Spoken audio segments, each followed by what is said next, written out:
Bab 600. Benar-benar minta dihajar. Weli Jiao berujar dengan sinis, ada orang benar-benar tidak tahu malu. Jelas-jelas kesini untuk makan, namun masih berlagak sombong. Apakah sedang menunggu kita bersulam untukmu? Kamu jangan lupa, ia adalah tokoh besar yang memiliki mobil mewah seharga puluhan juta, bagaimana mungkin menganggap kita penting? Yoshi memandang sinis ke arah Jerry yang tersenyum dan berujar. Siapa yang mengatakan tidak? Mungkin saja, ia bahkan tidak menganggap Tuan Muda Li yang penting. Jessie dan Sinta Zhou juga menyindir. Alice Zhang buru-buru berbisik, Yema, cepat bawa kekasihmu bersulam untuk Tuan Muda Liang.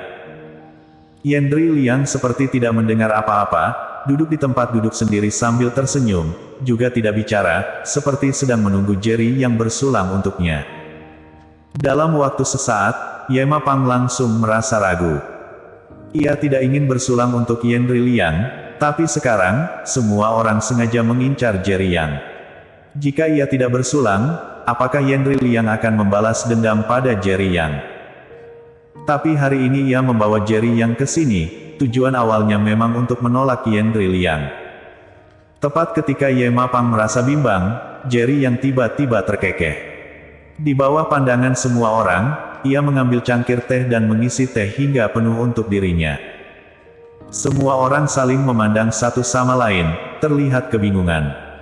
Jerry Yang, Tuan Muda Liang minum alkohol, ternyata kamu ingin menggunakan teh bersulam dengan Tuan Muda Liang.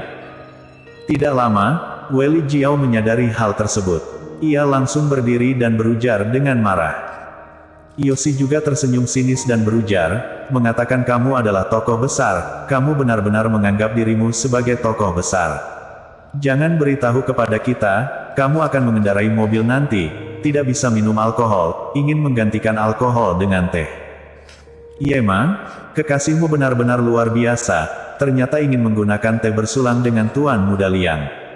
Jika membuat Tuan Muda Liang marah, mungkin saja seluruh keluarganya akan menghilang besok. Beberapa teman sekamar Yema Pang juga tersenyum sinis. Wajah Yema Pang sedikit panik, ia hendak menegur, pun sudah melihat Jerry yang mengambil cangkir teh, menyesap dengan pelan, lalu meletakkan cangkir teh ke atas meja kembali. Ia tersenyum menatap semua orang, dan berujar dengan bingung, siapa yang memberitahu kalian, aku akan menggantikan alkohol dengan teh. Semua orang mematung, jangan-jangan Jerry yang berencana minum teh dulu, kemudian minum alkohol. Namun kata-kata yang dilontarkan Jerry yang selanjutnya benar-benar mengejutkan semua orang, ingin aku bersulam, hanya kalian masih tidak memenuhi syarat. Detik ini, seluruh ruangan benar-benar sunyi, bahkan Yendri Liang yang terus tersenyum, wajahnya diselimuti kesuraman. Ia memicingkan kedua netranya menatap ke arah Jerry Yang.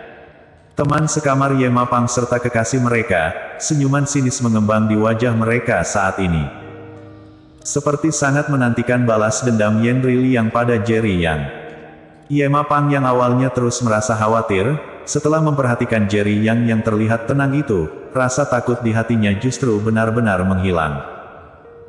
Kemampuan ia dalam mengamati sesuatu memang sangat kuat. Ia bisa yakin saat Jerry yang menghadapi Yendri Liang, ia tidak takut sama sekali. Ia tahu Jerry yang adalah komisaris grup Yanchen, maka menjelaskan Jerry yang bukan orang bodoh. Jika bukan orang bodoh, setelah mengetahui identitas Yendri Liang, ia masih bisa begitu tenang, maka menjelaskan Jerry yang memiliki kepercayaan diri, dan sama sekali tidak takut dengan keluarga Liang. Selain itu, ia juga memiliki beberapa tebakan tentang identitas Jerry Yang. Grup Yanchen dulunya adalah milik keluarga Yuan. Setengah tahun lalu, grup Yanchen tiba-tiba terpisah dari keluarga Yuan. Yema Pang juga tahu beberapa tahun lalu, grup Yanchen didirikan oleh seorang wanita bernama Sandra Yang. Hanya saja setelah menikah dengan keluarga Yuan, tidak lama kemudian ia dan putranya dikeluarkan dari keluarga. Di nama Sandra yang terdiri nama Yan, dan di nama Jerry yang terdiri nama Chen, Jerry yang juga memiliki marga yang sama dengan Sandra Yang. Kini, Jerry yang adalah komisaris grup Yanchen. Jika Yema Pang masih tidak bisa mengetahui identitas Jerry Yang, maka benar-benar mempermalukan bakatnya yang luar biasa itu. Ternyata kamu adalah orang yang dikeluarkan dari kota Yan bersama Sandra yang saat itu, keluarga Yuan pasti demi menebusmu, baru menyerahkan grup Yan Chen kepadamu, kan? Ye Ma Pang merasa dirinya telah menebak secara keseluruhan masalah. Meskipun masih sedikit jauh dari kebenaran, namun ia bisa menebak beberapa masalah ini sudah sangat luar biasa.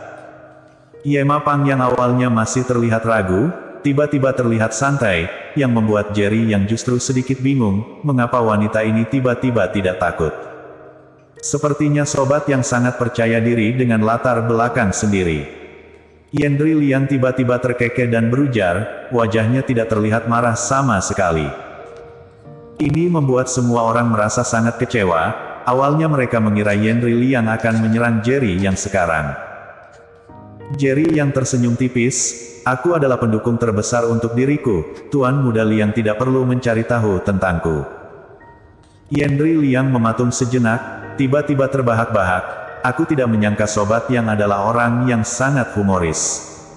Ayo, minum-minum. Yendri Liang mengundang semua orang untuk minum. Alice Zhang terus menempel di tubuh Yendri Liang, ia memang duduk di sebelah Yendri Liang, sesekali berkontak fisik dengannya. Ada wanita cantik mendekatinya terlebih dahulu, Yendri Liang tentu tidak akan menolak dan sangat menikmatinya. Hanya saja tidak bisa mendapatkan Ye Ma Pang, membuat lubuk hati terdalamnya merasa sangat tidak nyaman. Tuan Muda Liang, aku dengar keluarga Liang akan segera bergabung dengan 8 keluarga besar kota Yan. Wei Jiao tiba-tiba bertanya. Wei, kamu jangan asal bicara. Tidak apa-apa mengatakan hal ini di depanku. Jika orang-orang dari 8 keluarga besar kota yang mendengarnya, akan sangat gawat. Kedengarannya seperti Yendri Liang menegur Wei Jiao, namun wajahnya yang penuh senyuman itu, mana ada maksud menyalahkan Wei Jiao. Ia justru terlihat sangat bangga. Bukankah ini adalah masalah yang akan segera terjadi? Yoshi buru-buru berujar. Benar, aku dengar keluarga Liang telah mendapat dukungan dari beberapa 8 keluarga besar kota Yan. Sekarang di kota Yan, di bawah 8 keluarga besar kota Yan, keluarga Liang adalah yang paling kuat, ujar Wei Jiao. Setelah keluarga Liang bergabung di antara 8 keluarga besar kota Yan, bukankah terdiri kemungkinan besar Tuan Muda Liang akan menjadi kepala keluarga kaya raya kota Yan di masa yang akan mendatang? Beberapa wanita terlihat terkejut. Terutama Alice Zhang, ia bersandar di tubuh Yendri Liang dan berujar dengan genit, Tuan Muda Liang, pada saat itu, kamu jangan melupakan kita, ya. Haha, baik. Yendri Liang tertawa dan berujar, sangat menikmati perasaan ini. Ye Ma, ayo kita pergi ke kamar mandi. Sinta Zhou dan Jessie Ni tiba-tiba menghampiri, menarik Ye Ma Pang dan berujar. Aku juga ikut. Alice Zhang juga berjalan menghampiri. Ye Ma Pang tentu bisa melihat orang-orang ini ingin melawan Jerry Yang. Sinta Zhou dan Jessie Ni jelas diatur oleh Wei Jiao dan Yoshi untuk membawanya pergi. Ia sudah menebak identitas Jerry Yang, bagaimana mungkin ia khawatir sesuatu akan terjadi pada Jerry Yang. Tidak lama, hanya tersisa 4 orang di dalam ruangan. Yendri Liang yang awalnya masih tersenyum, mimik wajahnya sudah berubah menggelap. Wei Jiao dan Yoshi juga menatap asyik ke arah Jerry Yang. Bocah, tinggalkan Ye Ma, dan kamu akan menjadi temanku mulai sekarang. Tentang bisnis keluargamu, ada keluarga Liang yang membantu. Yendri Liang memicingkan kedua netranya menatap ke arah Jerry Yang dan berujar. Gayanya yang angkuh itu, benar-benar minta dihajar. Bersambung.